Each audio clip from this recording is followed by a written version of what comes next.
Good morning. Welcome to Scorpio season.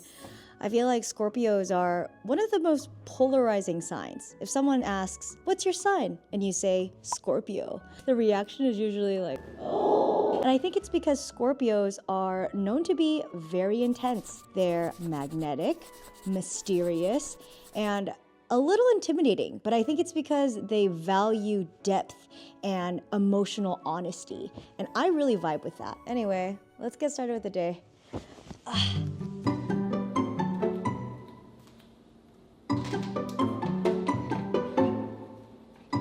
Let's make breakfast.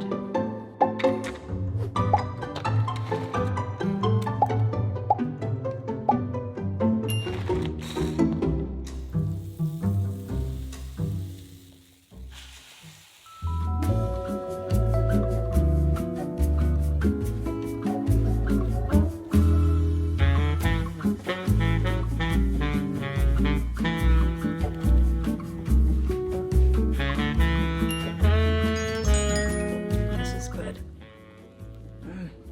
This is really good.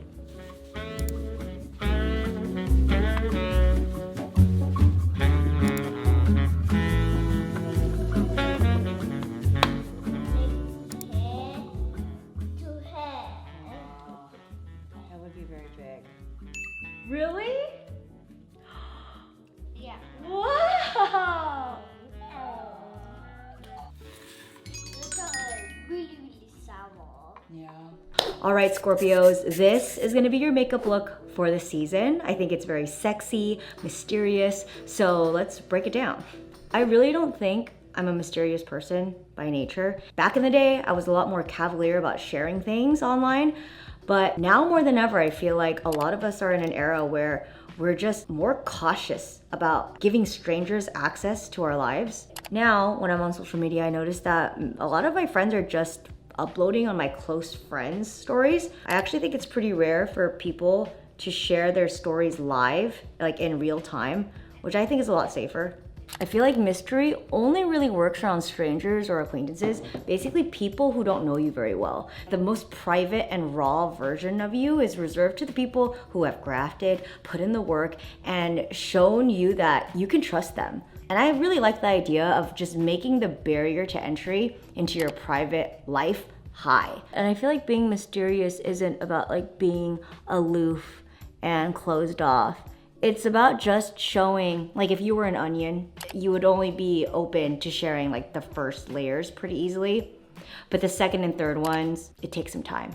I don't know, I've just had way too many nights where I wake up after a night out being like, why the hell did I overshare so much? I just like the safety of being around my protected circle. These are people that really ride for me and I truly ride for. And that's something that I didn't really realize because I was thinking too much in the short term. I was more eager to connect with everyone and anyone and not really thinking about the long-term repercussions. I think it's just like that universal need of wanting to be liked and accepted. So I thought that opening up and sharing would be like the quickest shortcut. And to be fair, it served me at that time. But yeah, I feel like I'm still friendly and I try my best to be inclusive as I can. But I'm just really taking my time before letting anyone in my life. And this is the finished look. I also think that this would be a fabulous look for Christmas. And with that said, here's a word from our sponsor. As you can see, this year I am decorating early, but I'm missing one thing, a present. So it's time to unwrap the holidays with the Google Holiday 100.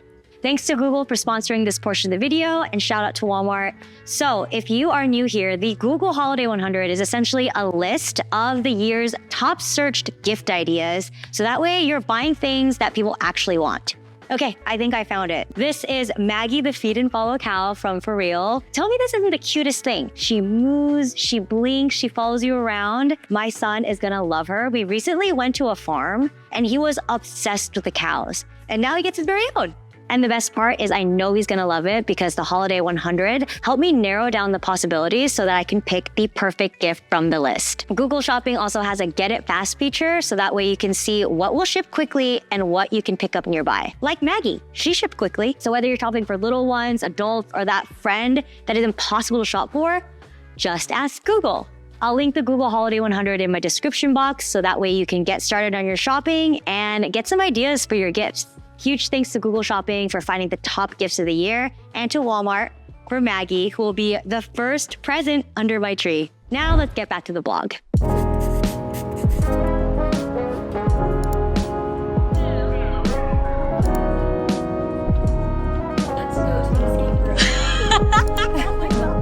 Hi! Cheers! Cheers! Got our caffeine. Wish us luck. It's only gonna be for an hour, and apparently there's unlimited hints. So if we get stuck, we're just gonna keep asking. Like, excuse me, please help. Gary. Oh my gosh, there it is. That's gonna be us. That's gonna be us. That's literally gonna be us.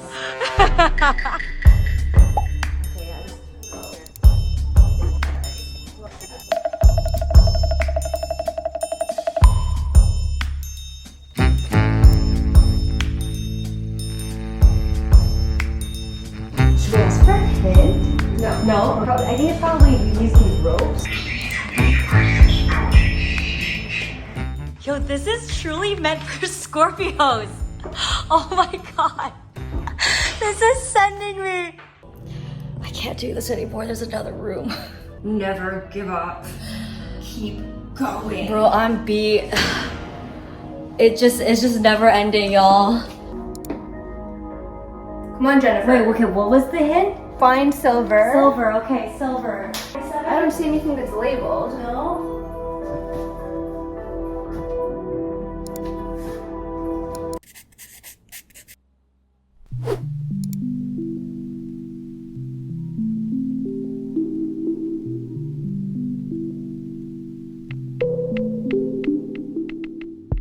It's been a while since I've done one of these burning letter rituals, probably a year. Essentially what this is I'm writing a list of things that I would like to release. Truthfully, I could probably fill this entire notebook of things I would want to let go of, but no, I'm trying to really simplify and condense things. I feel like the biggest thing I want to get rid of is this voice inside my head. It's that, I don't know if I was born with this voice or if it was conditioned, but it is a voice that tells me that things are way worse than they actually are. Is it a negativity bias? Probably, but it is annoying. I can't help but get irritated by that voice. Like the second my nervous system is a little bit dysregulated, it's like, oh my God, the world's collapsing, you're falling apart, you are failing in all aspects of your life. And that's really just a mind shift change, really. All right, let's burn this. So instead of a cauldron, I'll be using my barbecue. It's not as like mystical, but it's definitely a lot more practical.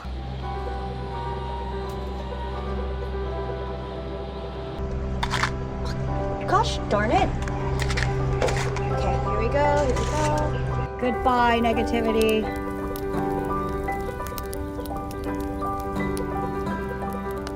Wow. God, there's something so psychedelic about this.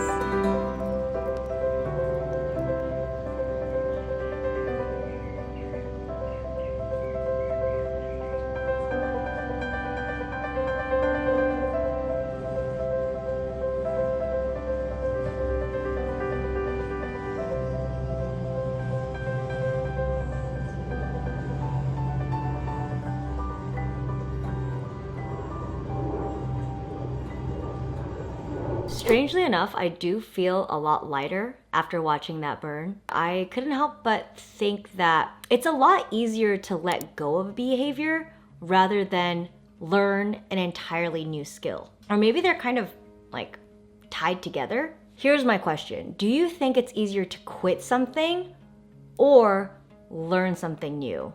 I feel like this habit comes because maybe I'm trying to subconsciously troubleshoot my day so that the next days would improve. But I think I'm honestly better off just thinking that each day was a win. Popping in because I'm not done. I have more to say on this. My theory on why I might cling on to what went wrong in my day is because I think subconsciously, I think if I let it go or I don't notice it, it's kind of like me accepting this behavior.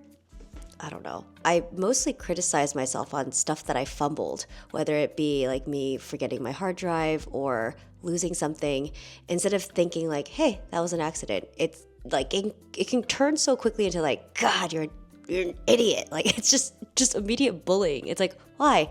Like honestly, it's really dramatic, and it's not even that deep. At this point, I think it's just a behavior that I've been doing for so long that it's just this weird habit. And even like me putting attention to this, I think I'm making it sound way worse than it actually is. Like my quest to be like self-accepting in itself is inherently a new way to criticize myself. All these words just to say, I would like to be nicer to myself. That is the end of my video. I hope you guys enjoyed it, and I will see you guys in my next one. Farewell.